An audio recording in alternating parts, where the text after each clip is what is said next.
आज आपण करणार आहे खिमा मसाला। यासाठी मी काय काय साहित्य घेतले ते मी आता तुम्हाला दाखवते। आता त्याच्यासाठी मी जिरा, काली मिरी, लौंग, मोठी इलायची, चक्री फूल, तेजपत्ता आणि मिरची कापून घेतलेली आहे आणि बटाटा आणि हे आपले ग्रीन पीस मी भिजत ठेवलेले आहे पाण्यात। आणि इथे मी अर्धा किलो चिकनचा खिमा घेतलेला आहे। आता आपण तेलात हे सगळे खडे मसाले सोडणार आहे।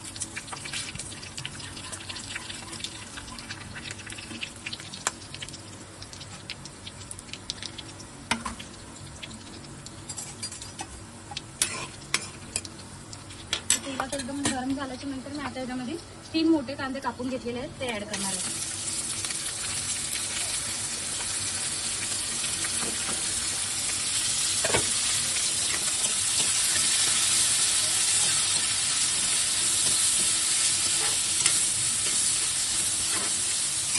आता कांदा लवकर शिजावा म्हणून आपण त्यामध्ये मीठ ऍड करणार आहे थोडंसं।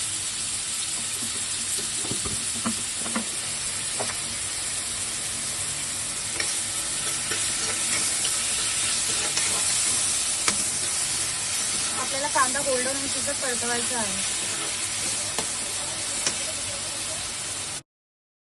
आता तुम्ही बघू शकता आपला कांदा फ्राय झालेला आहे। त्यामध्ये मी 1 चमचा आलं लसणाची पेस्ट टाकणार आहे, कारण परत आपल्याला त्याला परतून घ्यायचं आहे। आलं लसणाच्या पेस्टचा कच्चा वास जास्त तर आपल्याला परतवायचं आहे।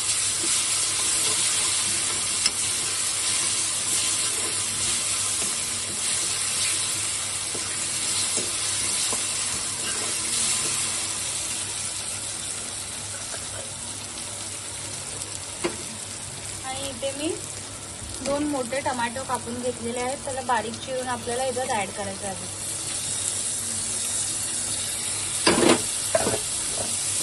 आणि आता परत आपल्याला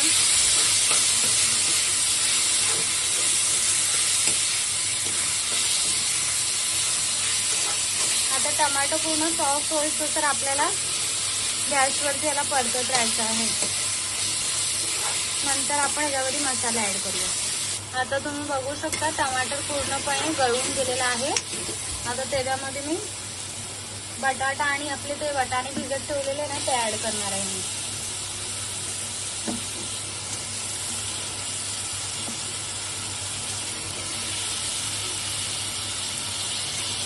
आता मी एकजीव करून घेणार आहे सगळं।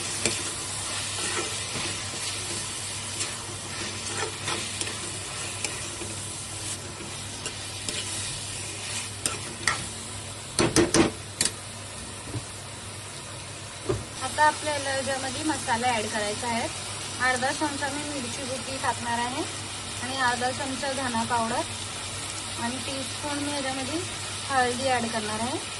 तुमच्या चवीनुसार तुम्ही मिरचीची बुकी टाकू शकता। आपण मीठ पहिले टाकलेलं म्हणून आता परत मीठ टाकणार नाही आहे।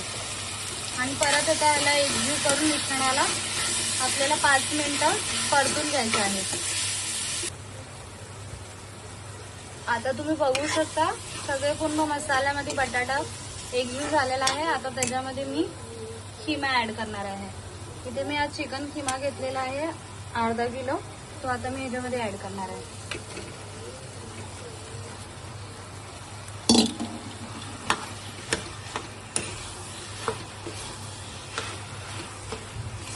आता तुम्ही बघू शकता सगळा मसाला मिक्स केलेला आहे आणि याच्यामध्ये मी अर्धा ग्लास पाणी टाकणार आहे आणि झाकण ठेवून देणार आहे। आता तुम्ही बघू शकता आपलं चिकन आणि बटाटा एकदम व्यवस्थित शिजलेला आहे। आता मी त्याच्यावरनं दही ऍड करणार आहे। हे मी 100 ग्राम दही ऍड करणार आहे। अर्धा किलो खिम्यात आपल्याला 100 ग्राम दही ऍड करायचे आहे। आता दही ऍड केल्यावर आपल्याला हाय फ्लेमवर ह्याला परतून घ्यायचं आहे।